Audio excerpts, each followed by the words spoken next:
Parashat Sarah, où la Torah nous raconte le départ de ce monde, la mort de Sarah. Et Rashi nous explique en rapportant le Midrash la raison de la juxtaposition entre la mort de Sarah et Akedat Yitzhak de la manière suivante. Lorsque Sarah apprit que Yitzhak allait être égorgé et que au dernier moment, Akadosh Baruch Hu envoyait un malach pour retenir Abraham, elle fut prise d'une telle simcha, d'une telle joie, avec de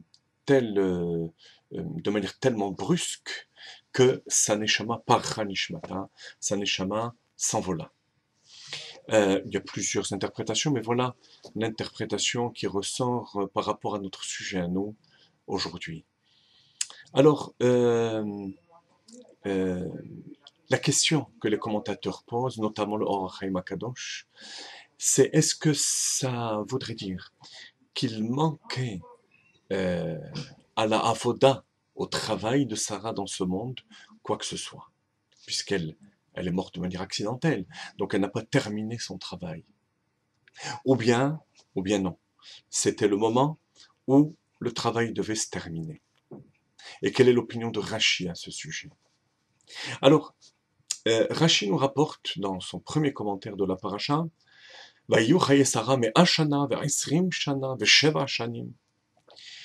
que la raison pour laquelle on répète Shana, Shana, Shana, ou Shanim, à chaque nombre, 100 ans et 20 ans et 7 ans, on aurait pu dire 127 ans, c'est pour que l'on mette en parallèle les 100 avec les 20 et les 20 avec les 7.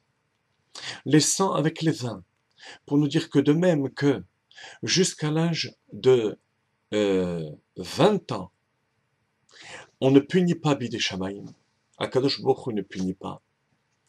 De même, à 100 ans, Sarah était aussi innocente qu'une femme de 20 ans, à savoir qu'elle n'avait commis aucune faute. 20 ans comme 7 ans, c'est de même que, à l'âge de 7 ans, l'enfant, la peau, son teint est parfait. À l'âge de 20 ans, alors qu'elle s'est déjà développée, elle avait la même beauté qu'à l'âge de 7 ans. C'est une des explications que le Midrash rapporte. Cette perfection au niveau de chacune des étapes de la vie de Sarah, le Midrash nous le rapporte en tant que première explication.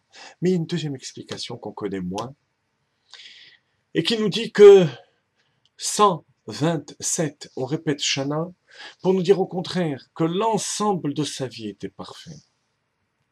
Rabbi Yochanan nous dit Ke'egleta tmima, comme une génisse parfaite. Comme une génisse parfaite. Quelle est la différence entre les deux explications? On a l'impression qu'il s'agit simplement de deux manières d'exprimer cette notion de perfection, mais vous savez bien que la Chassidoute cherche toujours à chercher le fond des explications et quelle est l'implication de ce fond au niveau de nos actes. Alors en fait, il s'agit tout simplement de voir à travers la vie de Sarah, ou bien, d'après la première explication, une perfection au niveau de l'assiduité par rapport à chacun de ses jours. Et Sarah est décrite en tant que telle, en tant que tzaddik. C'est ce que Rashi retient de la manière la plus pachoute, au niveau du sens littéral du pasuk, la perfection de Sarah.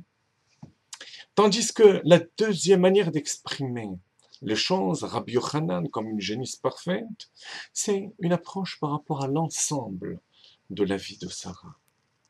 Un petit peu comme le Baal Tshuva. Imaginez-vous qu'un Baal Tshuva n'ait pas été donc aussi assidu qu'un tzaddik, puisqu'il est passé par la faute, il est passé par des montées et des descentes. Mais l'ensemble de sa vie, grâce à sa teshuva, ressemble à une génisse parfaite. Tout a été arrangé, tout a été réparé pour en faire une perfection. Alors, Ce sont les deux explications du Midrash.